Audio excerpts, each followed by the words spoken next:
A veces digo, pero debiste ser un poco más fuerte, debiste no llorar tanto, debiste no sufrir tanto, ¿no? Y después digo, oye, no seas tan dura contigo misma. ¿Por qué se cuestiona tanto la ex chica reality, Génesis Tapia? Ahora no hay dónde correr. Ahora soy yo con 5 niños que dependen de mí. ¿Cómo están? Muy buenas noches y bienvenidos a Día D. El testimonio de Génesis Tapia es absolutamente demoledor. ¿Cómo hizo para salir de ese estado de pasmo, luego de sendas relaciones tóxicas y una vida empedrada de situaciones dramáticas? Lo vamos a tener más adelante, pero vamos a empezar con este caso que todos vimos y seguimos con el corazón en vilo, ¿no? El secuestro de esta empresaria Jacqueline Salazar. Estuvo 11 días secuestrada y cuando la liberaron, por supuesto que todos celebrábamos. Pero mientras todos celebrábamos, la familia de Catherine Santos Vallejo se quedaron paralizados. No podían salir del estupor y del dolor de una traición artera. Porque ¿qué pasó?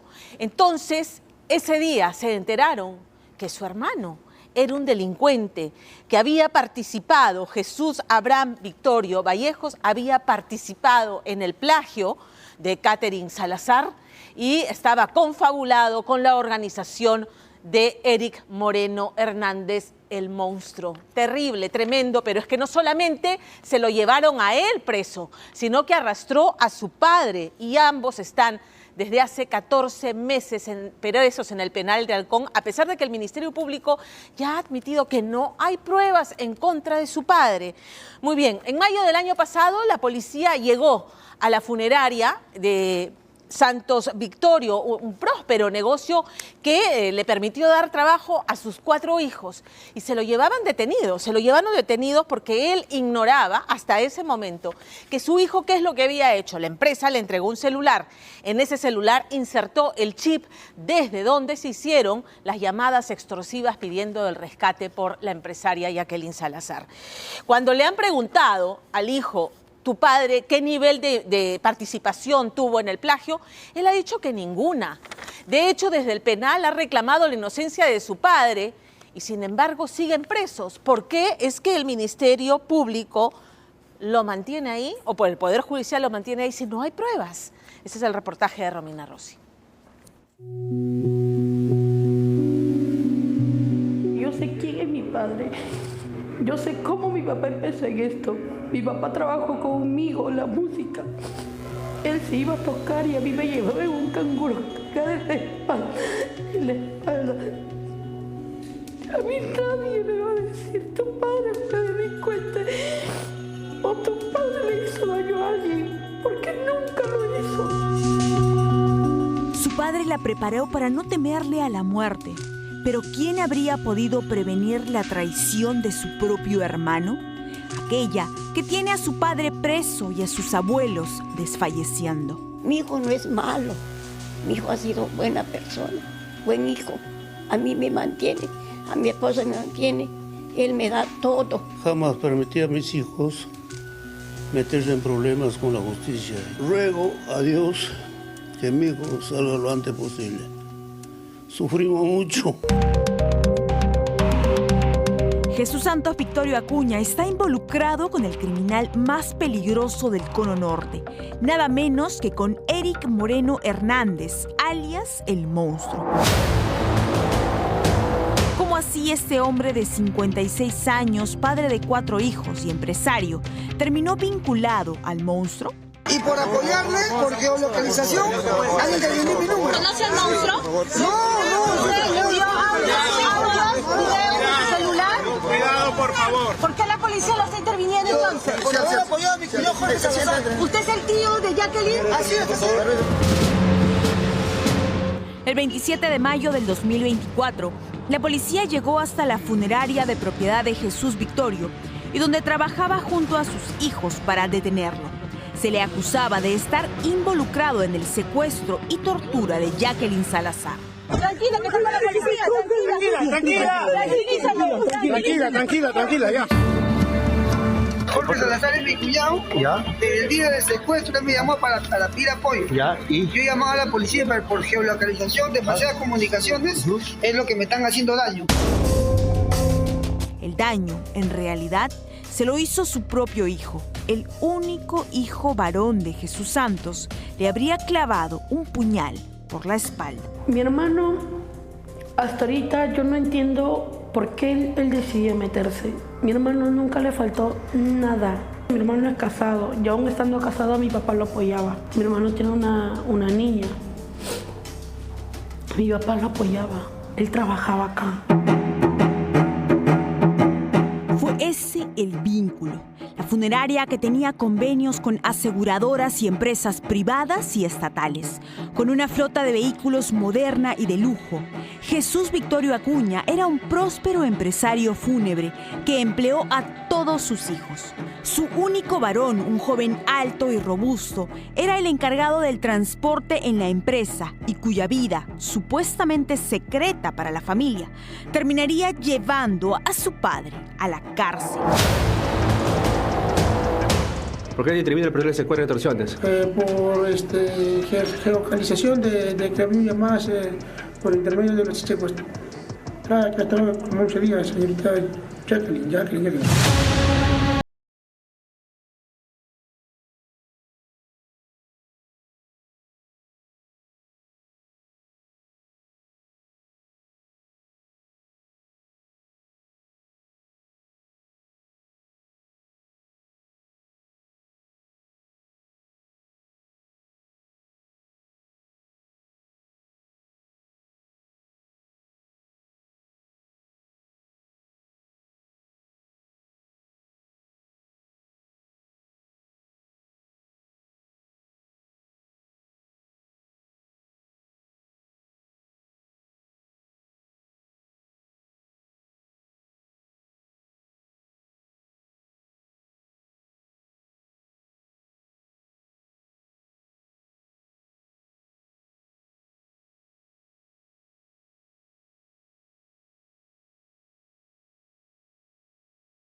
Celular que me asignó la empresa para uso exclusivo laboral.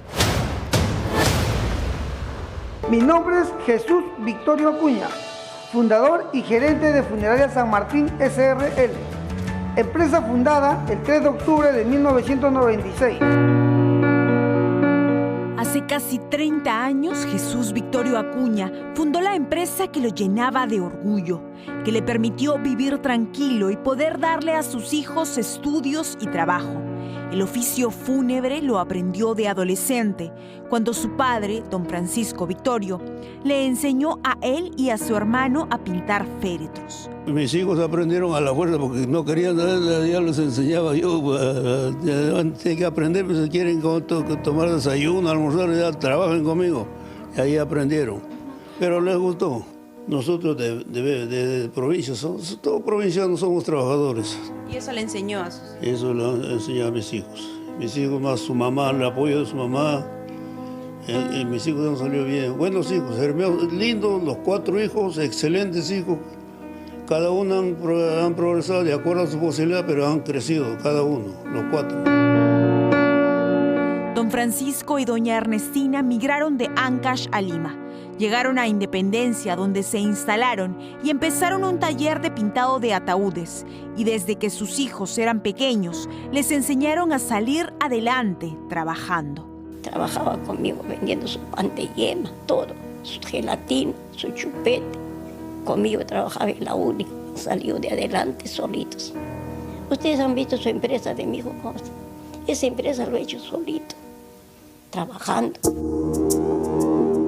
Un padre trabajador que, así como lo hicieron con él sus propios padres, confió en sus hijos y les enseñó el oficio fúnebre. 3 generaciones dedicadas a honrar la muerte y que hoy En el lugar donde todo empezó, se apagan por la ingratitud de uno de los suyos. Yo me llego a enterar que mi hermano tuvo una participación el cuarto día que ellos estuvieron en la INCRI de la Avenida España. Ese día fue que él me confesó todo. Y en ese rato había un comandante en esa oficina, había un fiscal también. Lo único que hice delante de ellos fue pegar a mi hermano. Porque al enterarme que él había tenido participación, yo no pude aceptarlo.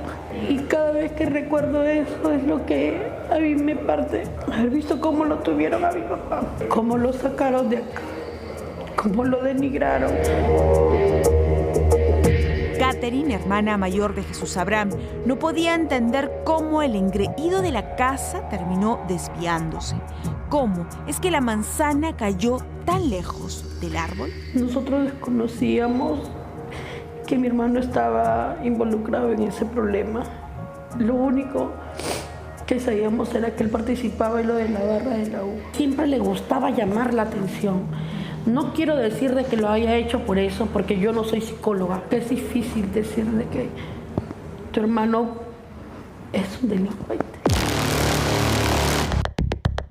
Jesús Abraham, el heredero de una empresa exitosa que facturaba miles de soles, recibió 400 soles por ayudar al monstruo con una cuenta bancaria, además del uso de su celular para extorsionar. La fiscalía aboga que el teléfono vincula al padre, como también un mensaje alertando que la policía lo cuidaría. Asimismo, quiero dejar en claro que el mensaje que me envía mi padre, donde dice, no vayan a venir tus amigos que haré inteligencia, era por lo mismo que yo pertenecía a la barra de la U y siempre nos encontrábamos frente a mi centro de labores, mas no por otro motivo. Conversación que para la Fiscalía prueba una supuesta protección a la banda.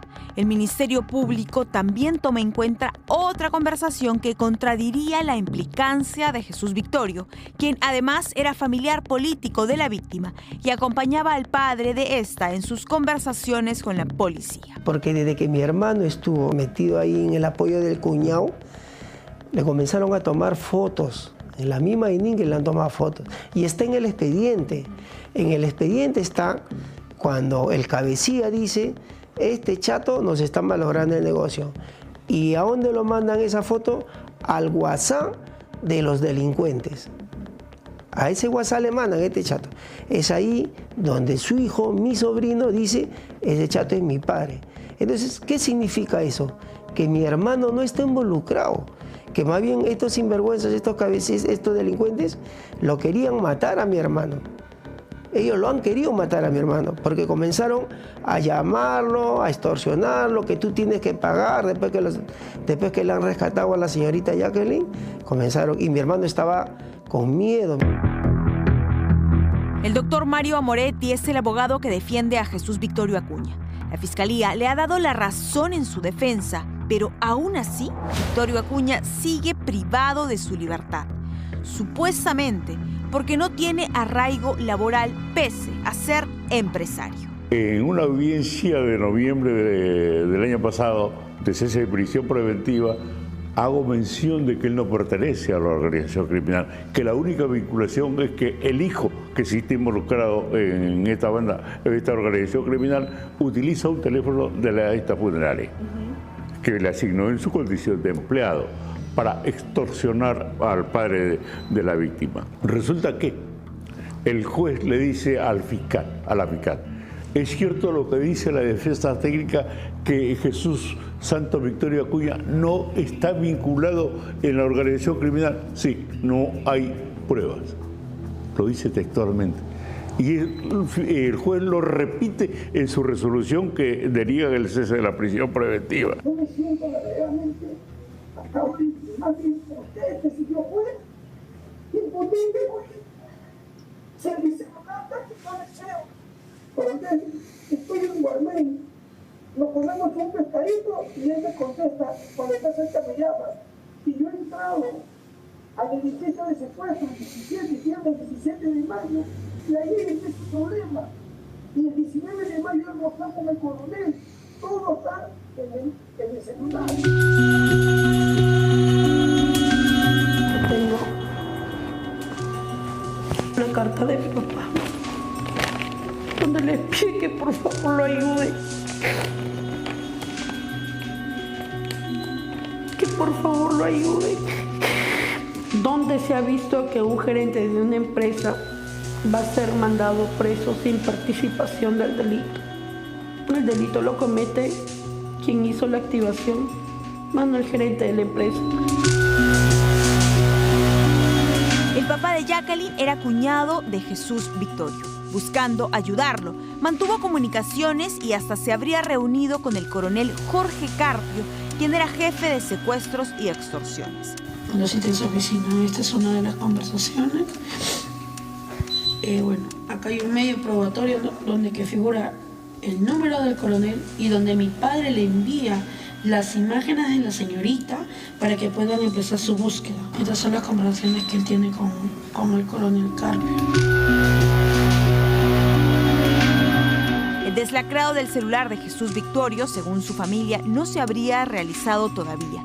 El hombre que creció viendo a la muerte de cerca sin tenerle temor, está muriendo en vida. Su familia teme que el próximo cajón que tengan que llevar sea para sacar de la cárcel a Jesús Victorio Acuña. A mi papá me lo están matando en vida y me lo están consumiendo de a poco. Yo no quiero que mi padre salga de un ataúd, yo quiero que mi padre salga con la frente en alto como él siempre debió y como él debe. ¡Jesús Victorio Acuña! ¡Inocente! ¡Jesús Victorio Acuña! ¡Inocente! ¡Jesús Victorio Acuña! ¡Inocente! ¡Jesús Victorio Acuña! ¡Inocente!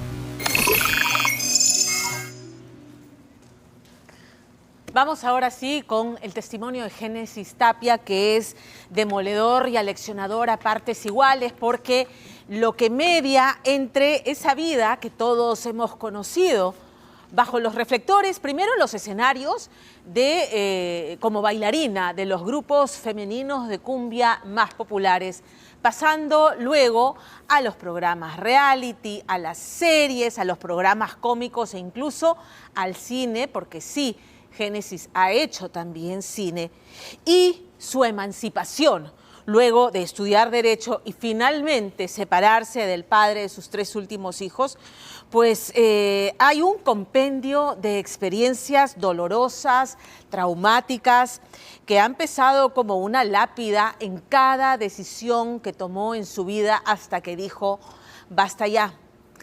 De verdad que escucharla es estremecedor. Génesis creció en una familia donde la violencia doméstica era la norma. Era la niña que tenía que salir corriendo a la calle a pedir ayuda para que no sigan masacrando a su abuela. Era la niña que fue abusada sexualmente y que intentó quitarse la vida. Génesis además es la mujer que luego, cuando salió de su casa, salió con esta mochila emocional muy pesada para repetir patrones, porque ella se culpaba, se atribuía la responsabilidad en las infidelidades de las que fue víctima, en el maltrato psicológico del que fue víctima por parte de sus exparejas. Ella es la mujer madre de 5 niños que se quedó sin refugio cuando su madre murió, y es entonces cuando entendió que era el momento de tomar las riendas de su vida. Un reportaje de Percy Guzmán. A veces digo, pero debiste ser un poco más fuerte, debiste no llorar tanto, debiste no sufrir tanto, ¿no? Y después digo, oye, no seas tan dura contigo misma. ¿Por qué se cuestiona tanto la ex chica reality, Génesis Tapia? Ahora no hay dónde correr. Ahora soy yo con 5 niños que dependen de mí.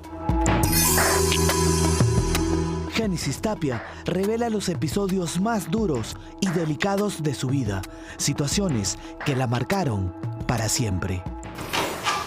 Buenos días, Génesis. ¿Cómo estás? Gracias. Gracias por permitirme ingresar. Estás con toda la familia. Así es, con mis niñas. Buenos días. Hola, Billy, hola. Buenos días. Hola, buenos días. Hola. ¿Cómo te llamas? Fe. Así que hoy día van a conocer un poquito más de mi vida cotidiana. Esa imagen desafiante y confrontacional se escondía una realidad completamente distinta al personaje que todos veíamos en televisión.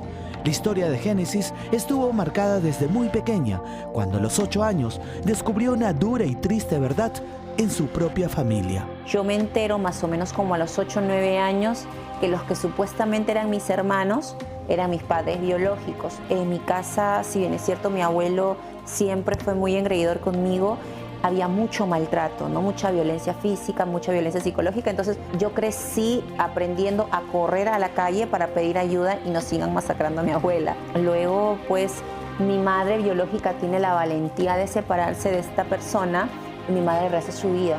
Y entonces va a la casa donde vivíamos con mi abuela y esa persona con la que decide hacer su vida me ultraja sexualmente a los 12 años. Producto de esa violación, yo tomé una decisión muy dura. Yo decidí atentar contra mi vida y eso hizo que yo estuviera 6 meses en estado vegetal. Hoy, Génesis puede contar con cierta calma los delicados episodios que le tocó vivir. Ella recuerda que siendo solo una niña, nadie le creyó cuando denunció que había sido víctima de violencia sexual. Aquella indiferencia la llevó, tiempo después, a tomar la peor decisión de su vida, en un intento desesperado por borrar para siempre el dolor que le dejó esa agresión. Lo que yo ingerí era para yo no estar sentada aquí. Pero Dios tenía un propósito muy grande en mi vida. Entonces yo fui recuperándome de a pocos, pero ya marcada, ¿no? Génesis Tapia logró sobrevivir a este delicado episodio tras permanecer medio año en estado de coma.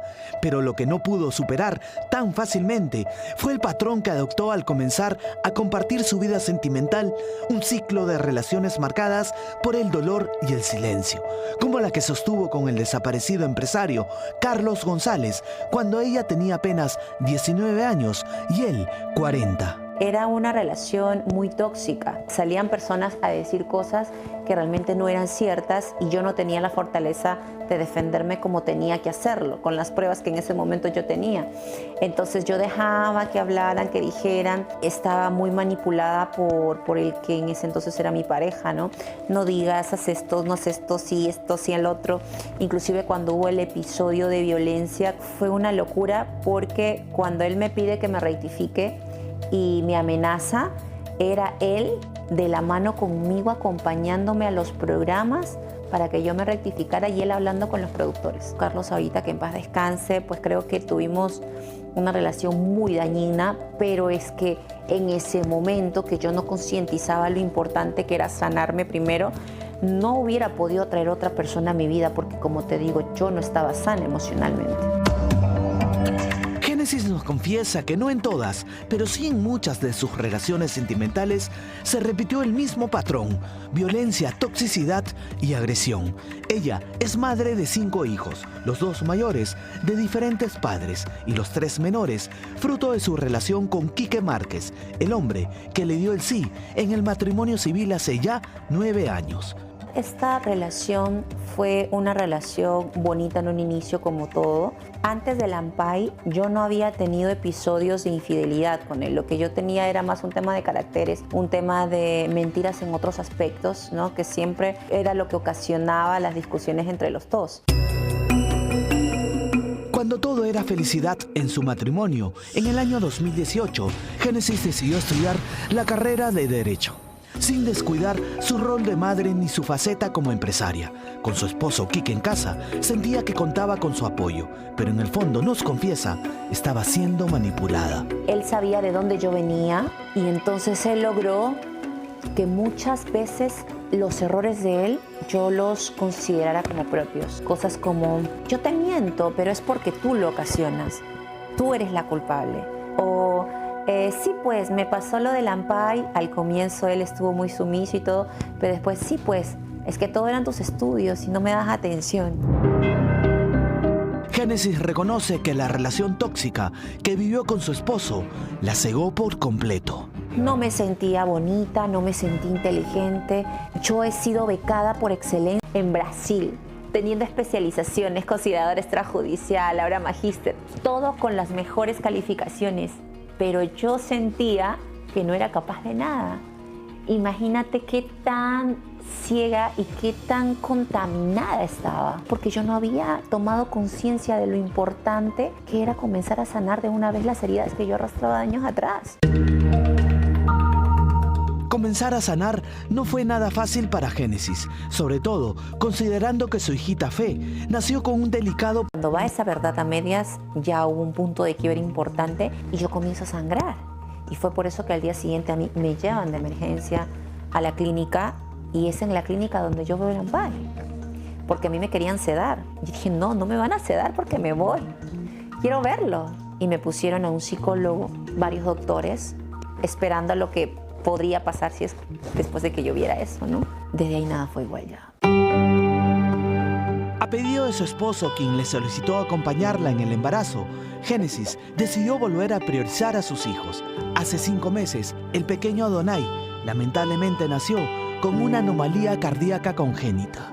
Mi hijo nació a las 35 semanas con un agujero en el corazón. Yo doy a luz, me traen para amamantarlo y me lo quitan. Lo vi solo un momento y se fue la anestesia y todo. Y el vientre estaba vacío y mis manos también estaban vacías. No había cuna al costado, no había nada. Entonces, convaleciente, me levanté y me fui a UCI a buscar a mi hijo. Y fue así, yo le dije, yo no me voy de esta clínica si no es con mi hijo en brazos. Nos quedamos una semana internados. En medio de la depresión postparto, Génesis recibe otra dura noticia. A su madre, su mayor soporte emocional, le detectan un agresivo cáncer terminal. Mi hijo entra nuevamente por un virus de sincitial respiratorio a UCI y yo no pude estar las últimas semanas con mi mamá como hubiera querido. El día de la madre la bañé por última vez y sabía que ese iba a ser el último día que íbamos a estar juntos. El día que falleció y me llamaron, corrí porque hasta el último pensé que no era verdad. Inclusive cuando me traen el cadáver de ella le dije, despiértate por favor, no te vayas, no me vayas a dejar sola ahorita. Y yo tenía que comenzar a hacerlo sola. Tomé la decisión de que era momento de agarrar a mis cachorros y hacerlo sola, porque yo siempre podía correr a casa y ahora sola ella me decía que todo iba a estar bien. Pero ahora ya no hay dónde correr, Percy. Ahora no hay dónde correr. Génesis Tapia olvidó el dolor y se armó de valor para el pasado 17 de este mes ponerle fin a su relación sentimental con su aún esposo Quique Márquez. Ahora sola, se reparte entre la crianza de sus hijos, la atención constante al pequeño Adonai y su trabajo como representante legal. Cuando él daba de lactar, yo tenía la rueda que tú ves allá, la ponía aquí y entonces él mamaba y yo escribía, ¿no? Pero ahora como ya no está mamando, entonces lo que hago es lo siento acá, o si no, también otra que hago es que lo pongo ahí para que juegue y jalo mi cuna y lo tengo acá mientras estoy con la laptop. Vueltita, vueltita, vueltita. ¡Eso!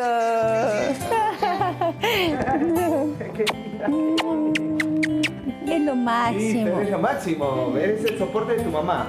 Cuando está triste, ¿tú qué le dices? Le digo demasiadas cosas. Le digo que la quiero mucho y que no tiene que llorar porque no se tiene que poner triste. Porque tiene a nosotros que la podemos apoyar en todo. Yo puedo estar para ella lo que necesite conmigo. Ay, qué bueno. Oye, eres una terrible. De Fe, la alimentación es fundamental en casa. Luego, se alista para visitar en Lince uno de los tantos emprendimientos que lidera con esfuerzo y dedicación. Primicia para Día D. Voy a sacar una colección al mercado de todo lo que es ropa deportiva, de un material muy bueno, pero a bajo costo. Por ejemplo, tenemos las leggings, que esto te ayuda a reabsorber el sudor y que pues no te quedes toda incómoda, mojada y todo eso, ¿no?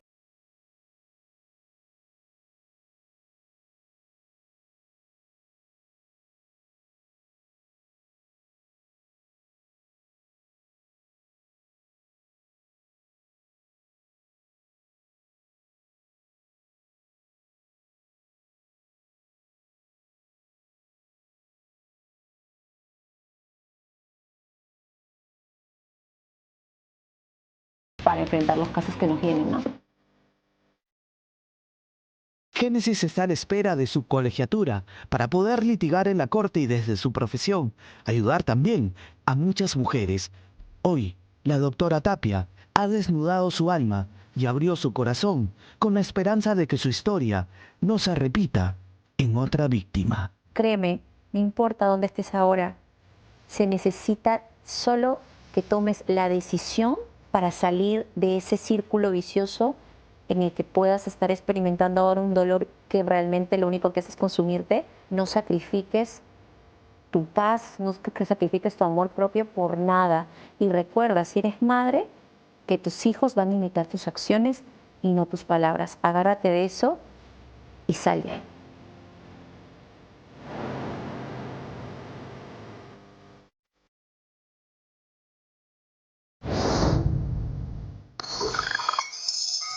Les había dicho que el testimonio de Génesis Tapia era sobre todo aleccionador. Porque aquí también hemos dicho, cuando los niños crecen en ambientes malsanos emocionalmente, tóxicos, viendo violencia que se reitera una y otra vez, un padre que golpea, un padre castigador, un padre que somete a la madre y una madre que se deja someter y que perdona una y otra vez por diversas razones, y no vamos a juzgar esa posición. Lo que ocurre es que esos patrones se repiten a menos que tengan herramientas para poder tener vida de pareja y vida familiar de otro modo diferente al que crecieron, o hacer lo que hizo Génesis, entender, o sea, lograr ir cambiando y mutando profesionalmente, y eso es admirable, y entender que o alguien dice basta, o iba a terminar siendo una cifra más de las víctimas de violencia contra la mujer.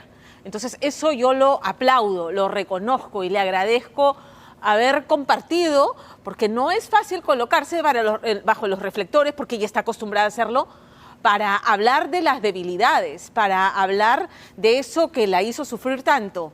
Y siendo un personaje público, tiene una enorme capacidad de influencia para animar a otras mujeres a hacer lo mismo, a entender que mejor sola protegiendo a mis hijos que no solamente mal acompañada, sino maltratada y exponiendo mi vida y la de los que más quiero, que son los niños. Esto yo lo aplaudo de verdad que sí. Vamos a cambiar de tema y ahora sí, vamos con lo que les habíamos anunciado. Para los fans de ese personaje fabuloso que fue el Chavo del Ocho y la querida vecindad, y de su genio creador Roberto Gómez Bolaños, el reportaje de Lorena Ormeño es una joyita imperdible, porque a ver, en medio de la polémica que se ha desatado por la miniserie escrita por los hijos de Gómez Bolaños, y que por cierto deja muy mal parada a su viuda, a Florinda Mesa, quien en primer lugar no permitió que utilizaran su nombre, y ella está personificada por un personaje que nadie sabía quién es, pero claramente es ella, Florinda Mesa, y que en segundo lugar, luego de ella, vista la serie, ha salido a desmentir varios pasajes de la misma. Lo cierto es que Lorena logró conversar con María Antonieta de las Nieves, la Chilindrina, con Edgar Vivar, el señor Barriga, y con Carlos Villagrán, Kiko. Y ciertamente cada uno tiene su particular visión de la tormenta desatada por esta miniserie, que además desempolva viejos conflictos que colocan en el centro del mismo, como la manzana de la discordia, a Florinda Mesa. Pero más allá de eso, lo que logra Lorena en unas conversaciones de verdad íntimas, cálidas, son recuerdos, emociones, anécdotas de haber trabajado 25 años juntos, cada capítulo del Chavo del Ocho. Y a propósito de haber tenido o de tener en estos momentos a estas tres grandes, estas tres leyendas aquí en Lima, y de toda la nostalgia que ha desatado esta miniserie que cautivó a millones en el mundo y que está conquistando nuevas generaciones, pues Carlos Figueroa ha compuesto una canción y esta noche se las presentamos en exclusiva. Disfruten del reportaje de Lorena Ormeño.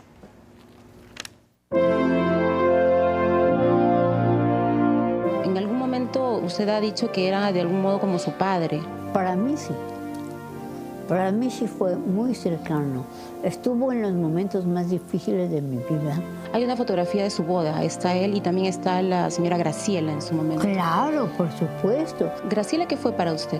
Para mí Graciela fue más que una amiga, fue como si hubiera sido mi madre. La breve Chilindrina se encoge aún más al recordar a los padres que la ficción le dio. Chespirito y su musa original, Graciela, la primera esposa del pequeño Shakespeare, hoy reivindicada a través de la mirada de sus hijos en una bioserie que desató polémica. ¿Qué es eso?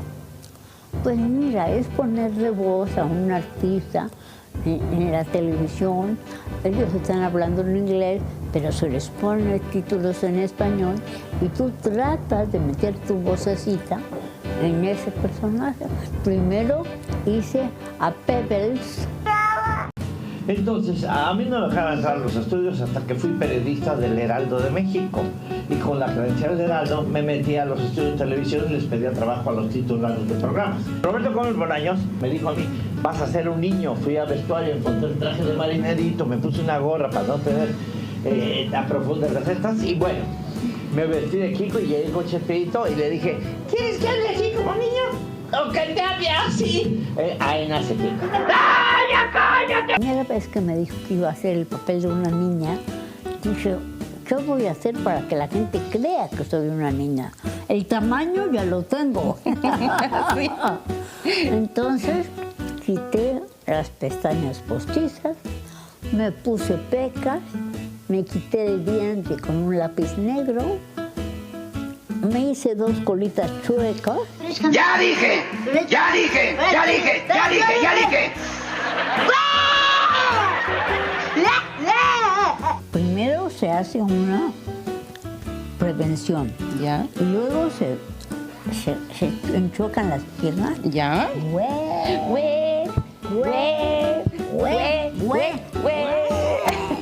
Eso es. El señor Barriga inicialmente no tenía nombre, era el casero nada más. Yo conservo todavía el primer guión que me dieron. Entonces decía ahí el casero. Y le puso señor Barriga por mis características. Sobre las cenizas del matrimonio de 23 años de Chespirito con Graciela Fernández, la madre de sus 6 hijos. Fue muy difícil parar eso. Una vez que empezó fue muy difícil para él y para mí.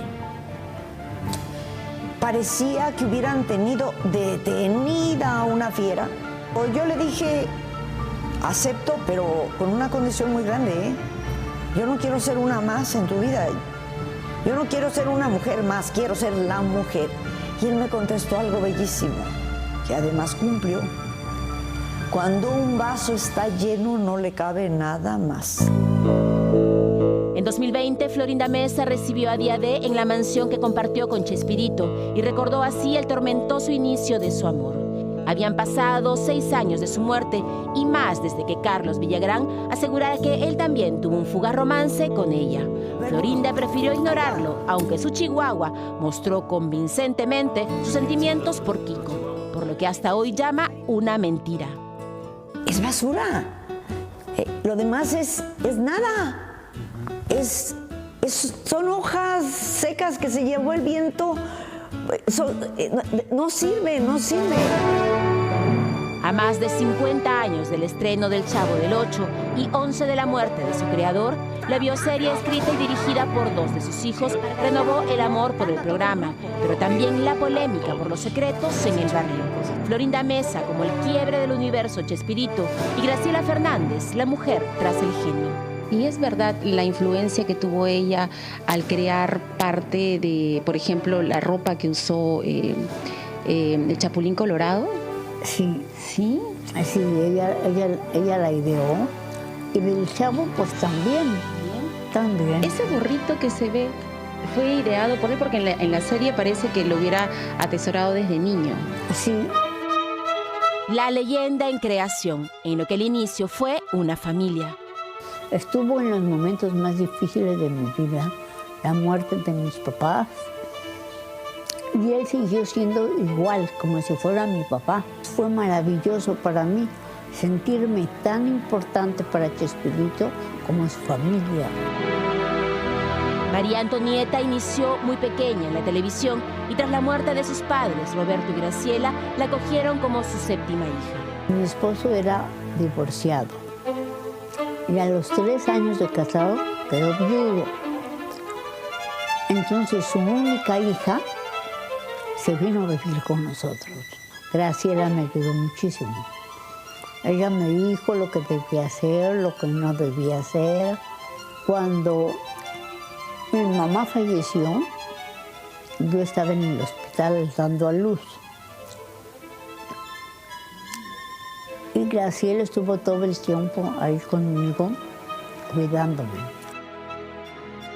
Un vínculo de madre e hija que pesó al ver cómo el matrimonio de Chespirito se acababa ante sus ojos.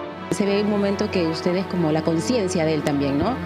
Le dice, date cuenta de lo que estás haciendo. ¿Llegó? ¿Eso real? ¿Llegó? Una cosa, dijo otra. Creí que la serie Mentiras estaba en otra plataforma, pero no. Sin querer queriendo, las mentiras están en su máxima expresión. ¿Cuánto de verdad y cuánto de ficción hay en esta historia? Cierto es que en los 80s ya no había vecindad y Chespirito murió lejos de su séptima hija. Cuando me dijeron que él acababa de fallecer, yo estaba a punto de entrar a escena y entré a la escena e hice reír a la gente sin saber lo que yo estaba pasando. Fue muy difícil. ¿Cómo no quererte, Perú? Esta semana, Edgar Vivar llegó al Perú como estelar del Circo de la Chola en Plaza Norte. Allí nos recibió lejos de los escándalos, simplemente agradecido. Era muy agradable estar trabajando con ellos porque éramos un grupo de amigos. Y después empezó a crecer todo, a crecer, en el sentido de que empezó a traspasar fronteras, entonces se volvió un producto más rentable para la estación que la que trabajábamos. Entonces ya empezó a intervenir más gente y empezó a complicar todo. Hoy se ha hablado mucho realmente de la señora Florinda Mesa. ¿Cómo era trabajar con ella? Mira, hace tiempo que no nos vemos, nos llevamos bien. Era una persona sumamente perfeccionista, eso es verdad, es lo que yo te puedo decir. Yo puedo hablar bien o mal de una persona según te caiga, pero lo único que habla ante el mundo es tu trabajo, y ahí está su trabajo. Y hay que recordar que en la serie, al principio de cada capítulo aparece una leyenda, dice, esta es una historia de ficción que está basada en hechos reales y expresa la visión de los escritores, que en este caso son los hijos de Roberto. Lleno de vitalidad, el popular Cachetes de Marrana Flaca también estrenó circo en el Mall Plaza del Callao.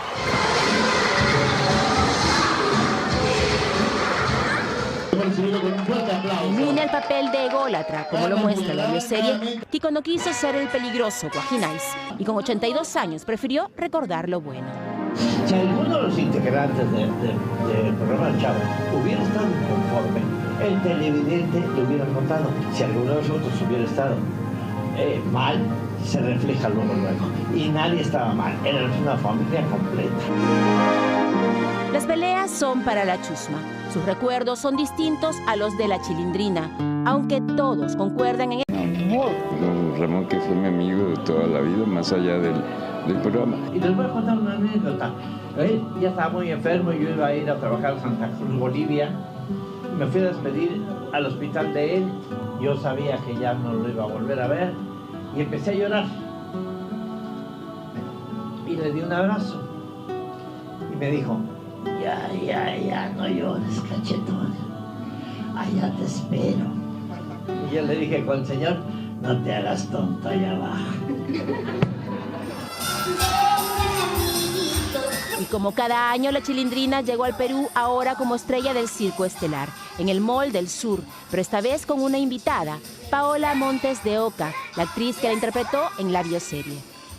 ¿Alguna vez en tus sueños más locos pensaste que podías encarnar a la Chilindrina? Jamás se me pasó por la mente, jamás, nunca ni siquiera lo pensé, ni lo soñé, ni nada. Y de repente me llegó esta sorpresa y no sabía que tenía este sueño hasta que se presentó la oportunidad, ¿no? Y no sabes la felicidad enorme que me ha dado y la transformación que le hizo a mi vida. Pues sí, es verdad que María Antonieta amaba con todo su corazón a Graciela y también a Roberto y los veía como padres, ¿no? Y me encanta que funciona como esta conciencia que le dice a Roberto, oye, no, por aquí no. ¿Te hicieron caso? pero no me hicieron caso, hombre. Sin querer queriendo. Este polémico viaje a la nostalgia. El 3 de agosto, vamos a cambiar de tema radicalmente, el 3 de agosto en la Feria del Libro de Lima me toca estar al lado de Andrea para presentar su último libro, que es Manual para decir nunca más, y aunque suene así atípico libro de autoayuda, pues no es así, porque en realidad el libro es un testimonio íntimo, personalísimo de las batallas que le ha tocado librar en su vida y que hablan de ese crecimiento personal y profesional del que en parte he sido testigo. Y de eso hablamos esta semana con Andrea, ¿no? De esa reportera intrépida, atrevida, osada, que buscando historias singulares se metió a los callejones de Renovación y comió gato, o se vistió de prostituta y se paraba en la avenida Arequipa para dar testimonio de lo que es ejercer ese oficio, y ya escucharán lo que le pasó grabando el reportaje. O que se calateó para poder registrar lo que es una playa nudista en Brasil. ¿Qué no ha hecho Andrea Llosa, ¿no? Y cómo ha devenido en lo que es hoy. Andrea ahora es coach, es directora de un centro terapéutico y además directora y conductora de 2 programas súper exitosos aquí en ATV. Yo, como le dije a Andrea, yo creo que ella está pasando por su mejor momento. Sí, ella se separó, fue doloroso, hablamos de eso, pero hoy está nuevamente enamorada, nos presenta a su nueva pareja y además, entre otras cosas, nos revela por qué es que JB la ha llamado. Yo no sé al final si en verdad es en broma o en serio. Escuche a Andrea Llosa, que esta noche es como un libro abierto.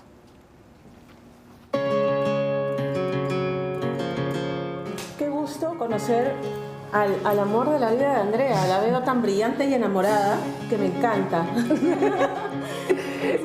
Sonríe como quinceañera. ¡Qué rocha, carajo! Andreita es intensa, ¿no? Súper, pero es de las cosas que más me gusta, Andrea. Me llegó anoche a mi casa porque voy a estar en su presentación y a ella también. Vamos a hablar con Andrea Llosa de su libro, de su vida, de su crecimiento profesional, que nos cuente todo y que nos presente el amor de su vida.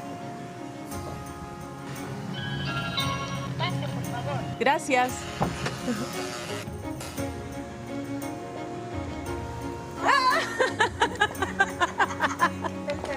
¿Has visto? Me llegó anoche igual que ¿Cómo estás? Gracias. Vamos. Tu casa es tu personalidad.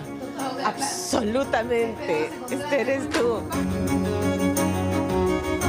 Yo me acuerdo de la reportera de Rulos que se metía a Renovación y comía gato, la que se fue a la playa nudista. La que se metió a la mara. La que se metió a la mara. La que se disfrazó de puta. La que se disfrazó de puta, exactamente. Y admiro y aplaudo esta evolución que has tenido. Hoy eres Andrea Coach, Andrea directora de 2 programas exitosos, Andrea la que escribe libros. Tremendo camino el que has recorrido, Andrea. Gracias. Sí, gracias, pero justamente de esto se trata, ¿no? No ha sido un camino fácil tampoco. Ha sido un camino. De hecho, estás en el libro como un par de veces, Pame. Ay, ¿en serio? Sí, un par de veces. Es que recién me llegó anoche, Sí. lo voy a leer. Sí, entonces no ha sido un camino fácil de transitar. Creo que la gente a veces tiene una idea. No sé si la idea que también te da la pantalla, ¿no? Que cree la gente que puede ver a través de la pantalla, ve a esta persona que puede ser perfecta, con una vida bonita, que siempre ha sido así, con un carácter fuerte, con un temple de acero, una mujer empoderada, que en realidad también es lo que transmitimos muchas veces tú, yo, un montón de gente que sale en la tele. Pero nadie sabe qué hay detrás, pues. Entonces, escribir este libro ha sido bien loco, porque yo me he dado cuenta de muchas cosas. Cómo empezó justamente todo lo que tú me estás contando. Y todo este periplo empieza a raíz de una dependencia emocional que yo tenía con una persona. Entonces, eso la gente no lo sabe. Nadie sabía que yo venía de una relación muy compleja. Era horrible. Había pasado de ser la novia a una suerte de amante, ¿me entiendes? De ser una cosa rara, después de una relación de 4 años, con infidelidades. Y descubriste que en verdad eras la otra. No, yo acepté ser la otra por un momento, acepté ser la otra por un momento porque, claro, yo viví, este flaco había sido el primer enamorado que había tenido, no voy a contar todo el libro, pero y que me llevó incluso a irme a Buenos Aires a conseguir un amor, a buscar a un amor que realmente no amaba, que era una... Entonces todo tiene una historia. Que yo descubro después que la única forma de salir de la dependencia emocional tuvo que ver con la independencia financiera. Yo descubro en el periodismo, descubro en escribir, en hacer reportajes, que no solamente me gustaba, sino que era buena para eso y que me gustaba escribir. Y ese clic que yo hago ahí hace que yo salga de la dependencia emocional y también el tema de ganar mi propio dinero y de decir, oye, estoy trabajando, estoy ganando plata, pero trabajando con algo que me gusta, y eso realmente hizo que yo dejara esta dependencia que tenía. Entonces, eso me parece súper valioso porque es lo que nos pasa a muchas mujeres. Esa Andrea arrebatada que dice, bueno, en Renovación se come gato, vamos. O hay una playa nudista en Brasil, yo me calateo. Tú sabes que al momento de escribir el libro me reconecto con mi infancia y de tratar de entender por qué precisamente me gustaba estar en lugares peligrosos, en barrios agitados, en la Mara Salvatrucha, en calatearme para una playa nudista, en exponerme que me metan la mano disfrazada de prostituta, en enfrentarme a un agresor en Nunca Más y todo este rollo. Qué intenso fue ese episodio. Tú regresaste en shock al canal, yo me acuerdo de eso. Tú estabas en shock todavía de esa confrontación. Claro, las piernas me acuerdo que estaban... Te temblaban.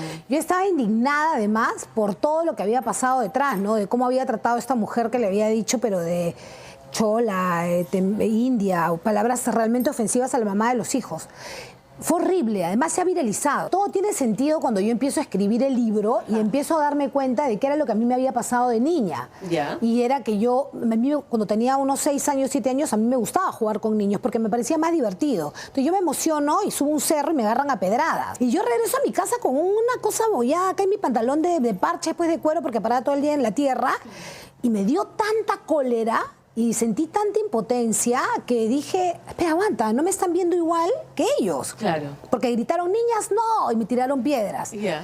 Y yo dije, ese día para mí cambió todo lo resolvía a golpes. Si había un niño que me decía algo, le pegaba. Entonces empecé a sentir que acá había un tema de igualdad y que esto no estaba siendo muy justo, que digamos, en la vida real. Y ahí empieza toda una serie de cosas desde la adolescencia que acá las cuento, y así llego y ahora entiendo el por qué esta necesidad de entrar a los barrios más peligrosos donde supuestamente los hombres sí pueden entrar y no esa chica de rulos con minifalda. Claro. Y después empieza lo de Nunca Más y me doy cuenta que no, yo también puedo ser fuerte y tú no vas a permitir que ningún hombre te agreda porque yo te voy a explicar que eso no tiene que pasar. Entonces todo empieza desde que tenía 6 años. Bueno, las primeras páginas arrancan con, no lo vas a revelar porque no vamos a spoilear, la idea es que lean el libro, pero arrancas con una historia sobre tu papá, por ejemplo, que seguramente verla a tu papá y a tu mamá, leerlo en blanco y negro va a ser como que fuerte, ¿no? Sí, también cuento la historia de una persona que se suicidó, entonces hay episodios que nadie sabe y que yo siempre me los he callado, pero estoy tratando no sé, pues de desnudarme, de abrir todo, porque creo que esto que me ha pasado puede ayudar a muchas mujeres también. Entonces no es ni uno ni otra. Hablaste del tema de los fracasos, tu divorcio, tu separación del papá de tus hijos, de Lucho, a que además el disclaimer, a quien conozco porque hemos trabajado juntos, ¿lo consideras un fracaso? ¿Fue un momento, una decisión difícil de tomar? O sea, no he pasado por eso y creo que es aleccionador hablarlo, ¿no? No considero jamás un fracaso, porque además pienso que la relación puede fracasar, pero que las personas no fracasamos. Yo no te voy a decir que he vivido un duelo en mi relación, porque mi relación ha sido bonita. De hecho, yo hasta ahora digo, sí, es una relación que no entiendo muy bien, porque siempre fue una relación muy bonita. Claro. Nunca hubo una relación tóxica, y tú lo conoces a Luchín, es buenísimo además, y es un súper papá. Pero en algún momento uno tiene que entender también que estamos por distintos caminos y que no soy partidaria de que el matrimonio es un sacrificio. Y tampoco soy partidaria que uno tiene que quedarse en un lugar donde ya no se siente bien por los hijos, por mantener el hogar, porque además estoy convencida que los hijos también se van y hacen su propia vida. Pero que me costó, porque además viene un sentimiento de culpa jodido. Yo vengo de padres separados. O sea, yo sí soy pro que las familias estén unidas, pero cuando estás enamorada, pues, básicamente el amor creo que es lo que hace que la conexión exista, que tengas ganas, ¿me entiendes? Exacto. Sin ganas no es muy difícil. Con eso no quiero decir que mi matrimonio era horrible, porque no, era un matrimonio muy bonito. Yo sí te puedo decir que era un matrimonio muy bonito. Y luego de eso ya empiezo a ser conferencista. No sé cómo llevo todo esto ya realmente. Entonces, no sé con qué tiempo. Y luego viene esto. Pero esto es bien loco, porque fue Pablo el que me empezó a joder para que escriba el libro. Pablo fue el que me tenía podrida. Debo decir que si yo soy la más intensa del mundo entero, a él cuando se le mete algo, él me tiene desde el verano, empezó. Alguien va a tomar un vuelo y queremos que nos presentes. Hagámoslo ya. Aquí estamos. ¿Qué tal? ¿Cómo están? Qué gusto conocer al amor de la vida de Andrea. La veo tan brillante y enamorada que me encanta. Sonríe como quinceañera. ¡Qué rocha, carajo! ¿Cómo se conocieron? ¿Quién los presentó? ¿Tú ya la veías en televisión? No, evidentemente sí la había visto en sus reportajes, ¿no? De esta chica de rulito guapa. Pero no, sinceramente no seguía su programa. Y un día los dos llegamos a un curso de coaching buscando cosas personales, digamos, en ese sentido. Estábamos en unas búsquedas así medias espirituales. Y fue así como nos conocimos, ¿no? Haciendo coaching. Andreita es intensa, ¿no? Súper, pero es de las cosas que más me gusta, Andrea. Andrea es una persona súper inteligente y sensible, pero la energía que tiene no la había experimentado ni visto antes en mis 50 años de vida, así que... Sí, es verdad. Pero es adictiva. Cuando aparecimos en las redes y casi mueres de lo que pasó. Me dice, ya, pues que hay que salir al aire ya. Entonces le digo, ya, pues colguemos una foto juntos, ¿no? Le digo, ¿pero tú crees que salga algo? Sí, me dice, no, creo. Le digo, o sea, debe ser algo sencillito, ¿no? Escúchame, colgamos la foto a los 15 minutos, yo veía mi cara en los periódicos y o sea, como que ¿qué me he metido, no? Pero cuéntale lo que escribía la gente. Que mis amigos era como, ¿cómo te gustan los problemas, Pablo? O vamos a rezar por ti. Pamela, el otro día leo un comentario de los streaming, ¿ya? Y me dice un señor, si te sientes en peligro, guiña los ojos. Y la gente ponía de todo, ¿no? Comentarios chéveres, la verdad, comentarios maleados también como siempre, y otros comentarios que me daba risa era, vamos a orar por ti, no sabes en lo que te has metido, te van a matar, huye, corre, y el otro miraba así, espantado. Hola. Gracias, Pablo. Falta que digas que te mueres por mí y que soy hermosa y soy muy flaca, no como se me ve en la tele. Te ves 10.000 veces mejor en persona que en las redes. Me enamoré en persona de ti, no en la tele. Y nada, pues ya, la idea es pasar la vida juntos, ¿no? Gracias.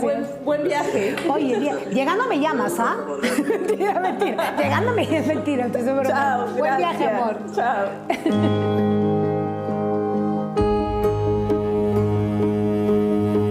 Ok, hablaste de tu separación. Presentarle a tus hijos a una nueva pareja formal. ¿Cómo es eso? ¿Es difícil? ¿Te lo piensas mucho? ¿En qué momento cuál es el momento indicado para hacerlo? Mira, yo creo que si hay algo bueno que hemos hecho Luchín y yo, es criar a nuestros hijos hablando claro. Acá no hay ese rollo, no estamos nunca en... ¿Cómo se le dice? ¿Cómo se no sé qué? No es decorar mucho la situación en general, ¿eh? En todo. Siempre hemos sido muy claros, no andamos con mentirillas, no es que se le oculta esto, se le dice esto. Entonces, cuando yo ya me engancho, primero empiezo a decir que estoy saliendo, ¿no? Y luego poco a poco, y mis hijos lo tomaron recontra bien. Yo creo que son chicos súper intuitivos y súper inteligentes y bastante maduros. De repente Juan Teo, que es el menor, es un poco más maduro y es como bastante claro. Juan Teo es muy protector conmigo, me ama. O sea, de hecho, su hija se va a llamar Andrea, sí, se quiere tatuar mi nombre. Oh, por Dios. Sí, bien protector y bien, este es mi lugar. La primera, al inicio sí me dijo un día, por si acaso que no va a entrar ningún huevón, fue lo único que me dijo. Y yo dije, ok, ya estamos claros. Yo tampoco pretendía en ese momento. Claro. Pero ya después, cuando... Espérame un ratito. Este hogar lo pago yo. Esta es mi casa. Mi techo, mis reglas. Claro, este es mi lugar. Nadie me molesta. Entonces, ya después de eso, se los presento a los dos, poco a poco. Y ya, de la manera más natural. O sea, todo ha sido de la manera más natural. Y como te digo, ha ayudado mucho el hecho de que Pablo esté viviendo fuera. Entonces, nunca se han sentido invadidos. Me encanta haber conversado contigo. Gracias, amiga. Tantas veces que hemos postergado ese almuerzo, esto lo compensa absolutamente todo, de verdad. Gracias. Gracias. Gracias, Pame. Nos vemos en la Feria del Libro. Oye, sí, con Fer, el traidor. Sí, nos vemos en la Feria del Libro. Hay un helicóptero que se ha perdido en la base aérea de Pisco, insólito pero real. La Comandancia General de la FAP dice que no, pero vamos a desgranar esta historia, o lo hace Richard Apolo esta noche. El mayor Julio Díaz Izaguirre había sido destacado a la base aérea de Pisco para que se haga cargo de la entidad que mantiene el inventario de los bienes de la FAP en el Grupo Aéreo 51.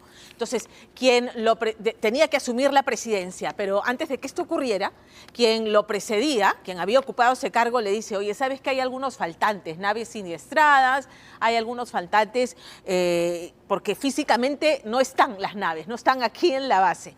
No lo encontramos, el helicóptero. Se trata de un helicóptero de instrucción de pilotos que se siniestró en el 2013, pero que, ojo, no quedó destrozado, y van a ver las fotos que ha obtenido Richard Apolo. Bueno, no está, la FAP dice que sí. Lo cierto es que empieza a hacer averiguaciones y envía oficios a las diferentes direcciones de la FAP, y eso molesta mucho a la alta oficialidad, a la comandancia, porque dice que estaba cometiendo infidencia y de hecho le abren un proceso por esa razón. Finalmente deciden pasarlo al retiro. Este hombre ha estado 2 años en un proceso, cayó en depresión y sin embargo el proceso terminó cerrándose y fue reincorporado. No solamente fue reincorporado, sino que después asumió funciones como edecán de 2 ministros de Estado. Desde el retiro, porque ya ha sido pasado al retiro, ha denunciado a la alta oficialidad, incluyendo el comandante general de la FAP, porque la verdad es que dice, ese helicóptero no está, ha desaparecido. Richard Apolo. Un helicóptero de instrucción de la Fuerza Aérea del Perú en Pisco desapareció misteriosamente. Y al parecer, nadie sabe qué pasó con él. Se habla del helicóptero siniestrado, pero lo que nosotros hemos accedido a los documentos y fotos es que el helicóptero se encontraba así, casi completo. No es que se encontraba en chatarra o lo habían desmantelado, se encontraba casi completo como podemos ver en estas fotografías. La pregunta es, ¿dónde está el helicóptero 667? Pero para entender toda esta historia, debemos ir en busca de un hombre clave. Y es que el mayor de la Fuerza Aérea del Perú, Julio Díaz Izaguirre, se dio cuenta que el helicóptero de instrucción ya no estaba en Grupo Aéreo de Pisco, había desaparecido. Así que comenzó a indagar qué ocurrió con él. Comenzó a indagar a través de documentos, pidiéndole explicación a la institución, pero lejos, dice el mayor, de obtener respuestas. Lo que obtuvo fue la baja de la institución. Pero Díaz Izaguirre y otros oficiales pasados al retiro no se habrían quedado con los brazos cruzados, y a inicios de este mes interpusieron contra altos oficiales de la FAP, entre ellos al propio comandante general de la Fuerza Aérea del Perú, general Carlos Enríquez Chávez Cateriano, una denuncia fiscal por, escuche bien, el presunto delito contra la administración pública y corrupción de funcionarios. De que estas personas que figuran en la denuncia se están victimizando como una estrategia en la cual ellos están solicitando su reincorporación a la institución porque ellos piensan de que han sido dados de baja injustamente. Entonces, con todo este escándalo mediático que ellos están pretendiendo armar, están tratando de convencer al juez que ventila su caso, presentándose como las víctimas o los defensores de la justicia y toda esta cuestión. Por eso esta semana era importante buscar, hallar y sobre todo hablar con el comandante en retiro, Julio Díaz Izaguirre, principal protagonista de la historia de hoy. Señor Díaz, ¿qué tal? ¿Señor Díaz? Sí. ¿Qué tal? ¿Cómo estás? Richard Apolo, programa Día D. ¿Qué tal, caballero? ¿Cómo estás? Bien, bien, bien. ¿Qué tal? Usted es el comandante. Comandante de Vías de la Fuerza Aérea en Retiro. Exactamente, y a usted lo buscábamos. Hemos accedido a unos papeles respecto a una denuncia fiscal contra la administración pública y corrupción de funcionarios, donde usted es uno de los denunciantes. Ok, ¿puedo ver el documento? Sí. ¿Podemos hablar sobre esto? En particular, bueno, un tema que nos interesa. Muy brevemente, pero sí. Perfecto, entonces, nos interesa qué pasó con el helicóptero 667.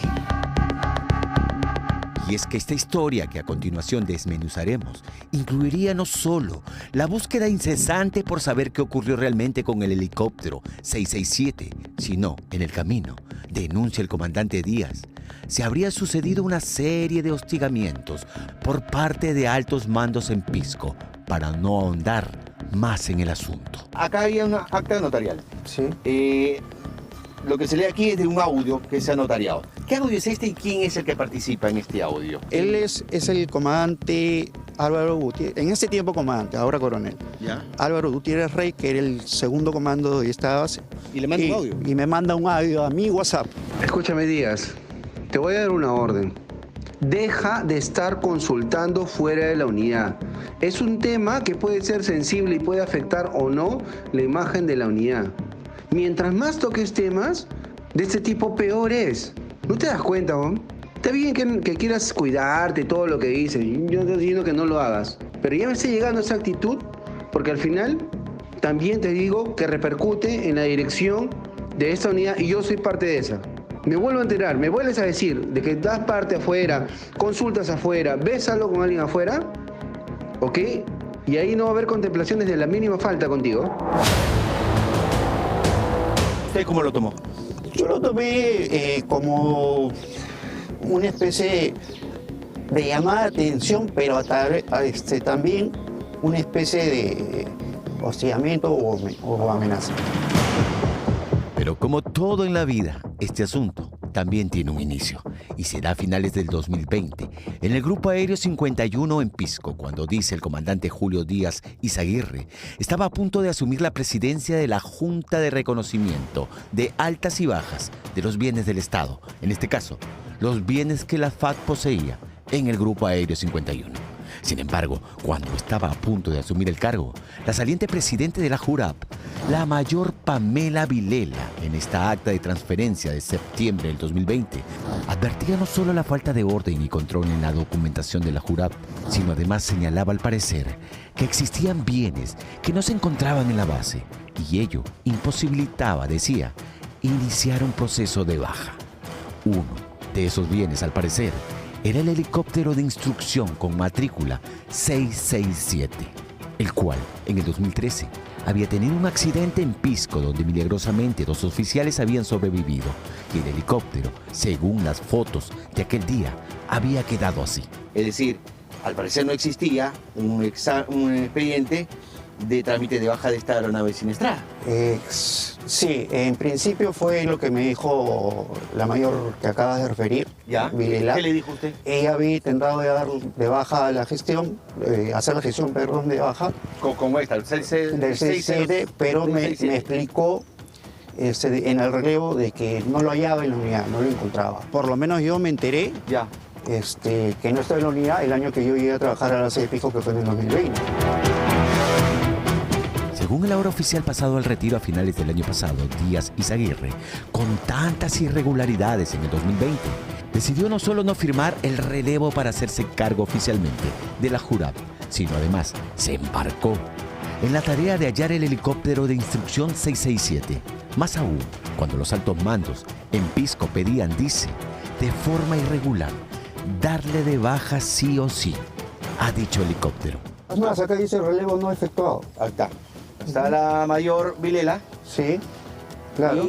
Y se supone que yo usted soy el entrante, pero por todas las observaciones le pongo relevo no efectuado. Usted no firma. No niega a firma, firmar. sí. Ahora, usted se niega a firmar, pero comienza, supongo, a indagar qué es lo que pasó con este helicóptero. ¿Dónde está? Lo que pasa es que como me dieron la orden de que yo me releve con esta mayor y ella me pone el conocimiento de esto, yo inmediatamente tuve que ponerle el conocimiento a esto al comandante y segundo comandante de la base. Hablamos del coronel Milton Guido López, ahora general, y del comandante Álvaro Gutiérrez Rey, ahora coronel. ¿Y qué le dijeron ellos? ¿Usted lo hace por escrito? Primero de forma verbal, ¿ya? Y después por forma escrita. Fechado el 1 de octubre del 2020 en este informe dirigido al director de la Escuela de Formación de Pilotos número 51 en Pisco, el entonces mayor Díaz Izaguirre señala que se ha tomado conocimiento que físicamente la aeronave con matrícula FAP 667 no se encuentra en la unidad por razones que aún se desconocen. Pero al parecer, no solo la mayor Vilela en su momento como presidente de la JURAP y luego el entonces mayor Julio Díaz Izaguirre se habían dado cuenta de la no existencia del helicóptero siniestrado 667, sino además existía otra voz autorizada dentro de la base aérea en Pisco que también, tiempo atrás, ya había informado de la no existencia del helicóptero en cuestión. Lo que uno ve y puede resaltar en estos documentos es que no solo al parecer el mayor Díaz buscaba solo este helicóptero siniestrado y no lo encontraba. Así es, Richard. El mayor Viñas, el comandante del escuadrón de mantenimiento de la base de Pisco, ¿ya?, manifiesta en este documento que el fuselaje del 667 del helicóptero no se encontraba en toda la base. La fecha es el 24 de agosto del 2020. Me reuní con el jefe de mantenimiento, que era el mayor Cristian Viñas, ¿ya?, y él era el jefe de mantenimiento en ese año, y él tenía la responsabilidad de tener en custodia ese helicóptero siniestrado. Entonces, con él recorrimos toda la base y no la hallamos por ningún lado. Según el comandante Díaz, no dar de baja al helicóptero 667 sin haber visto siquiera un perno del aparato aéreo le costaría caro, pues meses después, en marzo del 2021, la Dirección General dispuso al presidente del Consejo para Oficiales Superiores someterlo a investigación por infidencia, acusado supuestamente de permitir que personas no autorizadas tengan acceso a información secreta, reservada y confidencial. En el interín, cuenta, ante tanto hostigamiento, cayó en depresión e incluso tuvo problemas con la bebida, que le significaron un largo tiempo internado. Se hace un proceso, una investigación. En noviembre tuve un tema de salud que me tuvo en la Junta de Sanidad por alrededor de año y medio, casi 2 años, y se continuó, ¿no? Se continuó la investigación y al final llegó a un consejo de investigación de oficiales superiores, que ya es el ente final, ¿no?, el que resuelve. Y se archiva por falta de prueba. Salir airoso de la investigación por supuestamente infidencia solo le trajo, dice Díaz Izaguirre, más problemas con algunos altos mandos que lo querían fuera de la institución. Y pese a que el 2022, tras superar sus problemas médicos, fue 2 veces edecán de 2 ministros de defensa, y pese, dice, a que el 2024 fue nombrado jefe de operaciones del ala 6 de la FAP, intempestivamente, a inicios de este año, fue enviado al retiro por supuestamente renovación. Tuve un problema médico y luego de que salí de ese problema médico, hacía una serie de exámenes el año pasado. Fui enviado a la base aérea de Pisco, yo trabajaba aquí en Lima, para justamente retenerme. Entonces, si tú estás mandando a un piloto a reentrenarse, entonces es incoherente que lo reentrenes y después le es de baja. ¿Su baja fue represalia por el helicóptero, por investigar lo del helicóptero, cree usted? Yo preferiría no especular al respecto, pero es bien raro, pues, ¿no? El proceso de renovación se da bajo varios aspectos morales, disciplinarios, de proyección institucional en el futuro. Cuando un oficial pierde la línea de carrera por alguna razón y ya no tiene proyección, es invitado a pasar al retiro para darle espacio a oficiales de la siguiente promoción. En el caso de este oficial, él pierde la línea de carrera con su promoción justamente por tener más de 300 días de descanso médico y estar involucrado en múltiples casos de alcoholismo. Entonces, él, al haber perdido su línea de carrera debido a esto, es pasado al retiro por renovación. Volvamos al helicóptero 667. La Fuerza Aérea señala en este informe del 15 de julio de este año, días después de presentada la denuncia fiscal contra altos oficiales, que tras indagaciones se pudo evidenciar que la aeronave FAT 667 se encuentra en el inventario de bienes, no habiéndose dado de baja hasta la fecha. Añade que el 2023, la Inspectoría General de la FAT evidenció que dicha aeronave se encontraba en el Grupo Aéreo 55, es decir, en Pisco. Así que en aras de saber del helicóptero, pedimos fotos actuales y esto fue lo que nos enviaron de él. Saque usted sus propias conclusiones. Pero hay más. Según la Fuerza Aérea, estas son las únicas fotografías del helicóptero 667 tras accidentarse en el 2013, aunque la secuencia total de fotos que nosotros conseguimos incluyen estas dos más, respecto a cómo quedó el aparato aéreo tras el impacto aquel año. ¿Se va a seguir con la denuncia porque esto está en fiscalía? Bueno, no, eso está en la fiscalía, sí, claro. Eso ¿te va a ser llamado? Sí, claro. Voy a ser llamado, estamos esperando que nos llamen, aparte de mí, otro grupo de oficiales que también están en la misma demanda, en la misma carpeta, por decirlo así, y diremos documentadamente las cosas que sucedían. Y es que la denuncia fiscal está en curso y será el Ministerio Público el encargado de hacer las averiguaciones, buscando dar con la verdad.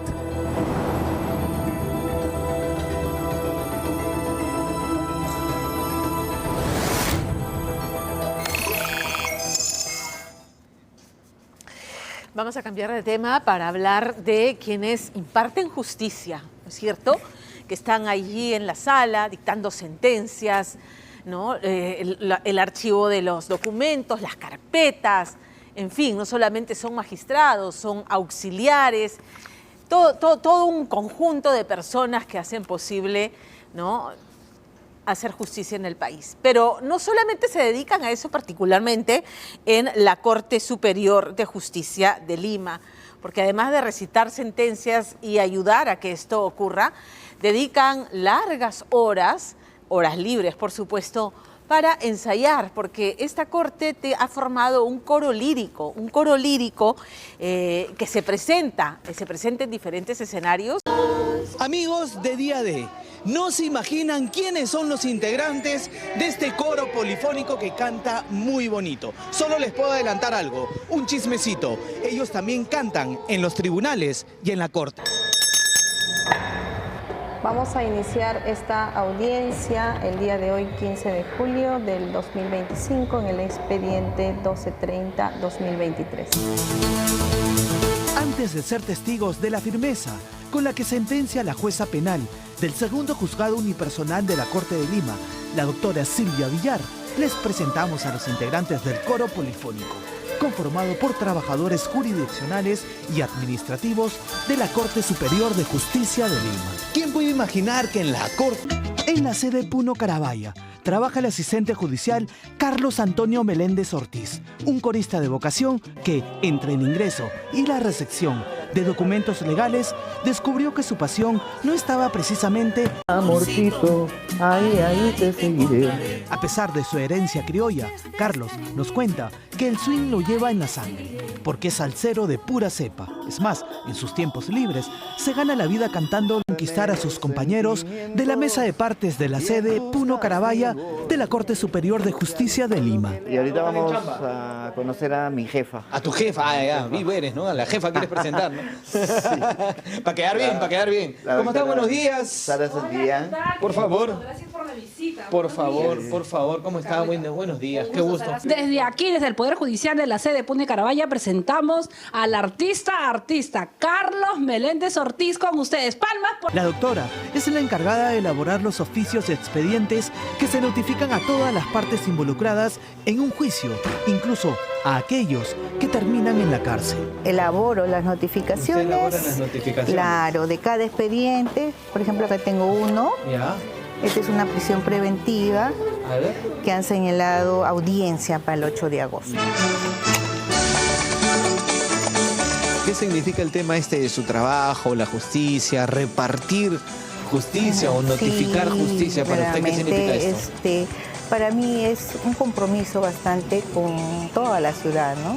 Ver que se cumplan las leyes y las normas. Fatalmente estamos en el área penal, donde generalmente la mayoría cumplen o cometen delitos, ¿no? Entonces tenemos que poner las cosas en su lugar, ¿no? Y hacer justicia. Pero el tiempo del amor no vuelve más.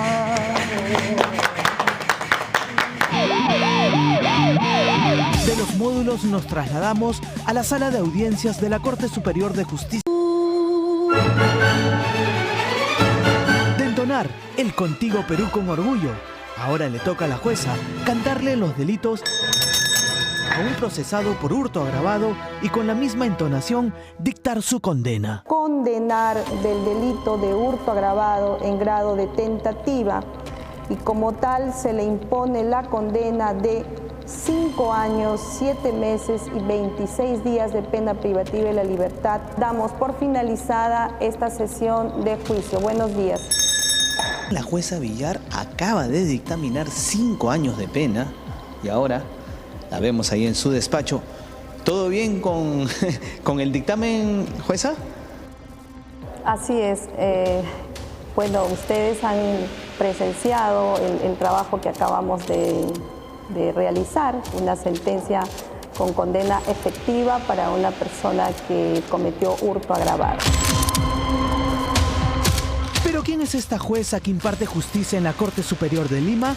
La doctora Villar recuerda uno de sus primeros casos emblemáticos, cuando le tocó mandar a la cárcel a los malditos del Tren de Aragua. En ese tiempo yo era juez de investigación preparatoria y tuve que dictaminarles la prisión preventiva. Se declaró fundada la prisión preventiva porque obviamente... Por donde solo transitan jueces, personal administrativo y funcionarios públicos. Terminan las sesiones y los expedientes se van conmigo para continuar analizándolos. Estamos en el primer piso, en las salas de audiencia. Vamos a pasar por la mesa de partes. Aquí tenemos la imagen de la Virgen que nos recibe. Somos muy devotos de la Virgen, que es nuestra protectora de la institución de la Corte de Lima. Mi humilde despacho. A ver, su humilde despacho. Ahí está. Ah, está bien. Está muy bien iluminado. Sí. Y así anda con todos los folios y folios de... Sí. Entre folios y expedientes judiciales que revisen su despacho, la jueza nos contó que su afición por el canto empezó desde muy niña en el Valle del Mantaro, con toda la herencia cultural y musical que le dejaron sus padres. Mi madre ha sido artista, tenía un nombre artístico, Isabelita Huanca. Ella cantaba con Flor Pucarina, con dúo mixto Huancayo, porque somos de Huancayo. Mi padre político también ha sido juez penal de la Corte Superior de Junín. Y él siempre también tocaba la guitarra, ¿no? Entonces... Ayer sábado se eligió al nuevo presidente del Parlamento para el último periodo legislativo de este periodo. Y, a ver, se ha elegido a José Gerí, congresista de Somos Perú, un personaje sumamente cuestionado. Recordemos que el señor Gerí ha sido denunciado por un caso de abuso sexual. Esto fue en enero del 2025. El juzgado civil correspondiente admitió la demanda y dictó medidas de protección. Además, ordenó tratamiento psicológico obligatorio sustentado en un informe que señalaba impulsividad y conducta sexual patológica. Muy bien, él fue suspendido de su bancada temporalmente y sin embargo no cumplió con el tratamiento psicológico, lo que motivó que la fiscal de la Nación iniciara acciones por presunta desobediencia a la autoridad. Frente a esto, el congresista asegura tener la conciencia tranquila. Luego también tiene una denuncia por presunto incremento patrimonial, presunto enriquecimiento ilícito. Según registros, Gerí declaró en el 2021 2 vehículos valorizados en 97.000 soles. 3 años después, el señor tiene propiedades que superan el 1.000.000 de soles, propiedades en Jesús María, un dúplex, estacionamientos, depósitos y un terreno. Ninguna de estas denuncias han pasado a investigación penal en la Comisión de Ética del Congreso. Y luego tiene una última denuncia que ha sido conocida también este fin de semana, en lo que se le señala de haber recibido presuntamente coimas por 150.000 soles a favor de Somos Perú como parte de una presunta organización destinada a direccionar fondos públicos hacia proyectos específicos. El señor Gerí ha declarado que el timing en el que se ha presentado esta denuncia no es otra cosa que una maniobra política para impedir lo que era improbable, porque detrás de Gerí está Perú Libre, esta Fuerza Popular, esta Alianza para el Progreso, digamos, el elenco estable que ha permitido a la señora Boluarte llegar hasta 28 de julio y lo más probable, claramente, es que terminará su mandato el próximo año, pese al 1% de aprobación que tiene. Mañana estaremos atentos a ese último mensaje a la nación. Hacemos una pausa y regresamos. Gracias por habernos acompañado esta noche. Les recuerdo que tenemos mañana programación especial. Estaré a partir de las 10 de la mañana en la transmisión de todas las ceremonias protocolares y, por supuesto, el mensaje presidencial. Así que, feliz 28 para todos. Hasta mañana.